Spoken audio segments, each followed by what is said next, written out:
नमस्कार। वंदे मातरम के स्टेटस को फॉर्मलाइज करने के लिए एमएचए यानी कि मिनिस्ट्री ऑफ होम अफेयर्स के द्वारा कई नई गाइडलाइंस जो हैं वो जारी की गई हैं। वंदे मातरम के स्टेटस को लेकर के क्या नई गाइडलाइंस आई हैं वो सब समझने की कोशिश करते हैं हमारे सहयोगी से। सर, जानना चाहेंगे कि क्या नई गाइडलाइंस आई हैं?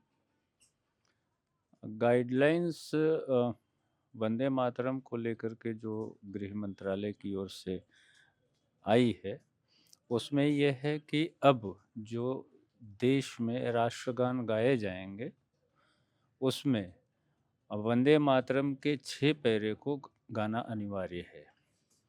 और इससे पहले जो हम लोग राष्ट्रगान गाते थे 26 जनवरी पर या 15 अगस्त के दिन में, तो 52 सेकंड में अपना राष्ट्रगान पूरा हो जाता था। अब इसकी समयावधि बढ़ करके टाइम बढ़ जाएगा और ये 3 मिनट 10 सेकंड का हो जाएगा। तो गृह मंत्रालय ने यही कहा है कि जो भी सरकारी संस्थान है, जहाँ पर भी राष्ट्रपति जाएं, प्रधानमंत्री जाएं या सरकारी कार्यक्रम हो और वहाँ पर अगर राष्ट्रगान गाया जाता है, तो उससे पहले वंदे मातरम के 6 पैरे को गाना अनिवार्य है। जी। जैसा कि सिनेमा हॉल में भी पहले हम जन गण मन नेशनल एंथम गाते थे, तो अब कहा जा रहा है कि जहाँ पर भी नेशनल एंथम गाया जाएगा तो उससे पहले आपको वंदे मातरम गाना है।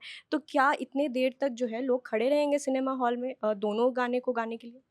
ज़ाहिर-सी बात है, जब सरकार ने कहा है कि अ, इसको राष्ट्रगान से पहले वंदे मातरम के 6 पैरे को गाना अनिवार्य है, तो जहाँ कहीं भी राष्ट्रगान बजता है या बजता रहा है, परिपाटी रही है, वहाँ पर वंदे मातरम गाया ही जाएगा।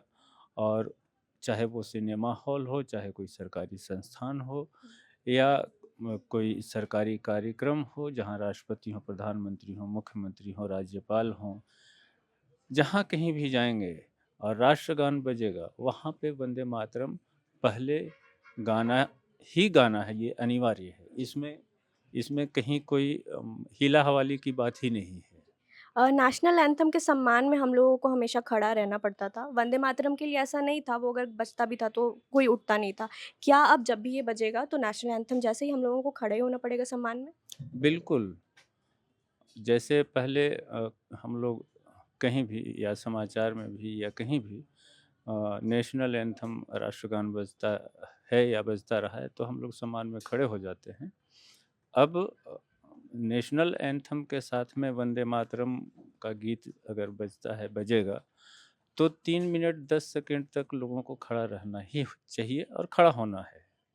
धन्यवाद सर। तो नेशनल एंथम की तरह ही वंदे मातरम को भी अब फॉर्मलाइज़ करने के लिए, एक फॉर्मल स्टेटस देने के लिए ये नई गाइडलाइंस आई हैं। 3 मिनट 10 सेकंड तक अब लोगों को खड़ा रहना पड़ेगा और 6 स्टैन्ज़ा, जो पहले 4 हुआ करता था वंदे मातरम का, अब आपको 6 स्टैन्ज़ा पूरे जो है वो याद करनी पड़ेगी और गाना पड़ेगा। साथ ही साथ में ये जो है 150 साल पहले लिखी गई थी ये गाना, बंकिम चंद्र चटर्जी के द्वारा लिखी गई थी और अभी फ़िलहाल ये नई बड़ी अपडेट आई है। बाकी खबरों के लिए आप जुड़े रहिए प्रभात खबर के साथ। धन्यवाद।